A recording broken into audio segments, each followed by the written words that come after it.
এই বজাৰৰ পৰা নেফাফু কিনি আনিলোঁ। আজি দুপৰীয়া খানা হ'ব নেফাফু আৰু ডিম। এই কাটি ৰেডি কৰি থৈছোঁ নেফাফু, পিঁয়াজ, জলকীয়া আৰু ডিম, তেল চব ৰেডি বনাবৰ কাৰণে। তেল গৰম হৈ গ'ল, এতিয়া পিঁয়াজ জলকীয়া দিলোঁ গৰম তেলত। এয়াই নেফাফু দিলোঁ কেৰাহীত।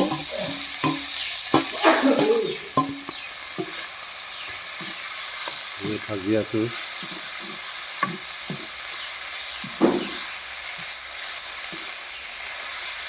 Good morning everyone. এতিয়া মই নেফাফু ভাজি আছোঁ, ডিমৰ লগত হ'ব। আজি খাবলৈ কিন্তু ধুনীয়া হ'ব।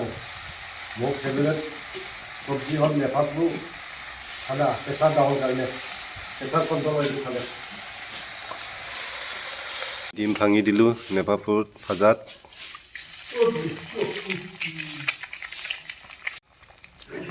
তিনিটা ডিম ভাঙি দিলোঁ নেফাফু ভাজাত।